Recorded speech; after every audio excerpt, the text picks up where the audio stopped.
അതായത് ഒന്ന് ഓക്കെ ഇപ്പൊ നമ്മൾ ഉപയോഗിക്കുന്ന വീട് പോലെ ആ രീതിയിൽ ഒരു വീടിന്റെ പർപ്പസിൽ ഉപയോഗിക്കാം.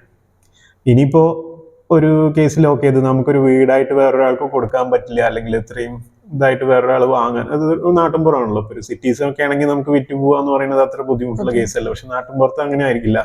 ഒരു വീട് ഒഴിവാക്കുക എന്ന് പറയുന്നത് അത്ര ഈസി ആയിട്ട് നടക്കുന്ന ഒരു കേസല്ല. അപ്പോൾ അതിനകത്ത് രണ്ടാമത്തെ ഒരു ഓപ്ഷൻ കൊടുത്തത് എന്താണെന്ന് വെച്ച് കഴിഞ്ഞാൽ, ഇത് നമുക്കൊരു ബിസിനസ് സ്പേസ് ആക്കി മാറ്റാൻ പറ്റണം. അതായിരുന്നു നമ്മളെ ഒരു റിക്വയർമെന്റ്. അപ്പൊ അതിനകത്ത് നമ്മൾ ചെയ്തത് എന്താന്ന് വെച്ചാൽ, വേണമെങ്കിൽ ഒരു റെസ്റ്റോറന്റ് ഒക്കെ ആക്കാൻ പറ്റുന്ന രീതിയിൽ നമ്മൾ പ്ലോട്ട് മൊത്തം അങ്ങനെയാണ് സെറ്റ് ചെയ്തത്.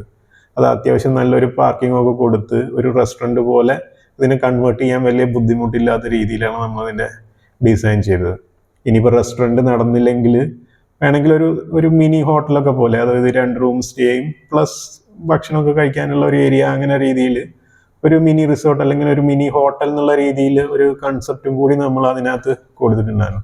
ഇനിയിപ്പോൾ അതും വർക്കൗട്ട് ആയിട്ടില്ലെങ്കിൽ എന്താ പറയാ, ലാസ്റ്റ് ഓപ്ഷൻ എന്നുള്ള രീതിയിൽ നമ്മളൊരു വെയർ ഹൗസ്, ഒരു ഗോഡൗൺ എന്നൊക്കെ പറയുന്ന രീതിയിൽ വെറുതെ ചെയ്യാൻ വേണ്ടിയിട്ട്, മീൻസ് സ്റ്റോർ ഹൗസ് മാത്രമായിട്ട് അങ്ങനെ ചെയ്യാൻ വേണ്ടിയിട്ടുള്ള, അങ്ങനെ അതിനെല്ലാത്തിലേക്കും കൺവേർട്ട് ചെയ്യാൻ പറ്റുന്ന ഒരു രീതിയിലാണ് നമ്മൾ ഇതിന്റെ ഒരു മൊത്തം ഡിസൈൻ ചെയ്തത്.